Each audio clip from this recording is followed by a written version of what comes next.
जय श्री राम। जय विंध्य निवासिनी माँ भगवती, नौ नाथों की जय, 84 सिद्धों की जय, हमारे सारे गुरु महाराजों की जय। दोस्तों भक्तों, आज विषय कई भक्तों ने ये विषय उठाया था कि अभी पितृपक्ष आने वाला है, तो इसके विषय में कोई जानकारी ऐसी दी जाए जो सामान्यतः गूढ़ है, छुपी हुई है और अलग अलग दुविधाओं से आम व्यक्ति दूषित है। पहले इसमें विचार है कि लोगों को यही नहीं पता है पितृ कौन है, देई कौन है, देवता कौन है, देई देवता कौन है। इनमें डिफरेंस ही पैदा नहीं किया जाता। सामान्यतः सभी लोग पितृ देई देवता को एक ही मानते हैं। तो सामान्य विषय में मैं आपको एक जानकारी देता हूँ, ये होते कौन कौन है। पहले डिफरेंशिएट पैदा करो जी, ठीक है। तो मैं आपसे कहते हो कि हमारे घर के पितृ रुष्ट है, हाँ जी, है ना। तो पितृ कौन है पहले समझने की जरूरत है, जब तो पता पड़ा रुष्ट है क्या नहीं है, और रुष्ट है तो वो कैसे मानेंगे, ठीक है। पितृपक्ष, जब अभी समय आ गया है, जो व्यक्ति या जातक अपनी पूर्ण जीवन जीने के उपरांत मृत्यु को प्राप्त करता है जी, तो उसके दो स्टेप हो सकते हैं। उसका मतलब घर में जब मृत्यु हुई है, उसकी 13वीं हुई है, तो भोज उसका निकला 13वीं के बाद, सारे काम किए आपने तो सामान्य उसकी कपाल क्रिया भी हुई है, सारे काम उसके हुए हैं, तो वो मोक्ष का अधिकारी बन जाता है। अच्छा, ठीक बात।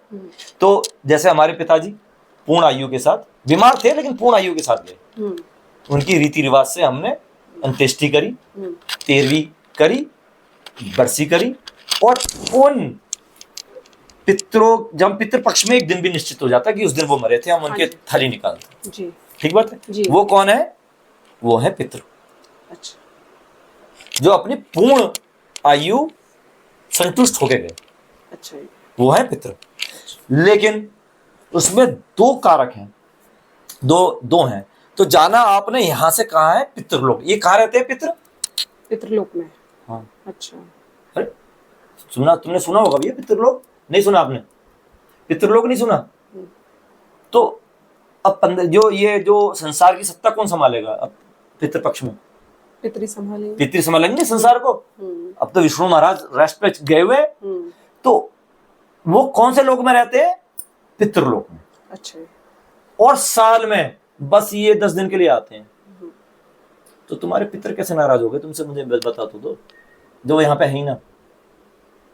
हाँ, ये भी बात है बेटी। हाँ नाम जवाब देते रहना भाई। हाँ भाई, जो आप रिकॉर्डिंग कर रहा हूँ मैं आपसे ही पूछ रहा हूँ, जब तुम्हारे यहाँ पितर है ही नहीं तो पितर नाराज कैसे हो गए, मुझे बता तो सही मेरे लाल। मतलब हमारे यहाँ जो रह रहे हैं वो पितर है ही नहीं। ठीक, वेरी इंटेलिजेंट, पढ़ी लिखी है। चलो, आपने मेरा एड ऑन कर दिया। तो पितृ धरती पे कब आते हैं? पितृपक्ष में। बस 15 दिन, 10 दिन, 12 दिन, जो भी होगा कर लो सेवा, ये फिर चले जाएंगे। इन्हें ना इंटरेस्ट तुम्हारे लेने देने में, क्योंकि वो देवतुल्य हो चुके हैं, पितृलोक में बैठे हैं, वो उनका अपना लोक है। वो देखने आते हैं हमारा कुल कैसा चल रहा है। अच्छा, ये बेटे हमारे पोते पोतियां, देवती कौन क्या क्या कर रहा है, इन्हें आशीर्वाद देने आते हैं।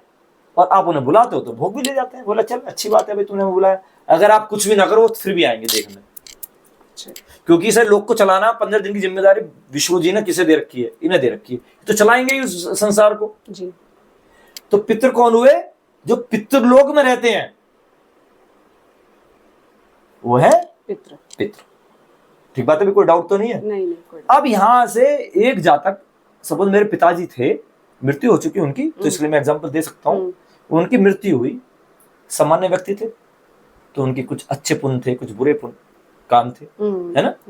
अब इन्हें यहां से, मेरी बेटी बता, तुम्हें यहां से 10 फ्लोर तक जाना है।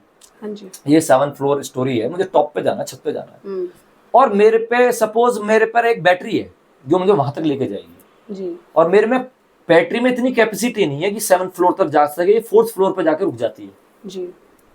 तो ऐसे पितरों को क्या किया जाए? ना वो धरती के रहे ना आसमान के।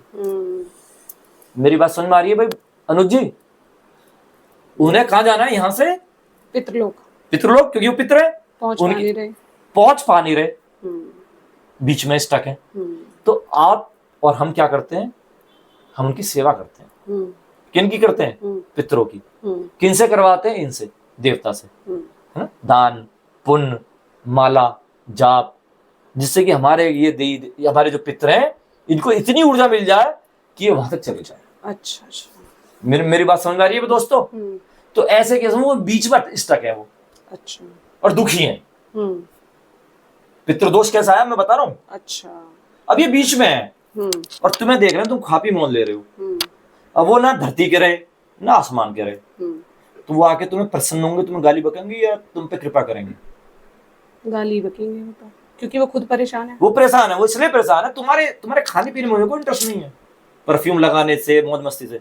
उनकी प्रॉब्लम क्या है कि उन्हें उन्हें वहां 7th फ्लोर तक जाना है, 4th फ्लोर तक इनकी कैपेसिटी है, 3 फ्लोर की कैपेसिटी उन्हें और जनरेट करनी है। वो कैसे होगी? जाप से, तप से, देवता ईश्वर की शक्ति से तो वहां जाएंगे। अगेंस्ट ग्रेविटी जा रही है कोई प्लेन या रॉकेट, उस पर इतना फ्यूल तो हो कि वो ग्रेविटी क्रॉस करके वहां चला जाए। बिल्कुल। और वो उनपे है नहीं, तो वो जहाज, वो प्लेन, वो रॉकेट या तो उस एटमॉस्फेयर में अटक जाएगा या क्लैश कर जाएगा। साइंस ग्रेजुएट हो, समझ रहे हो मेरी बात? हिंदी बिल्कुल सिंपल बात बता रहा हूँ। बिल्कुल। तो ये जो बीच में है ये तुम्हें परेशान करते हैं। किस लिए करते हैं?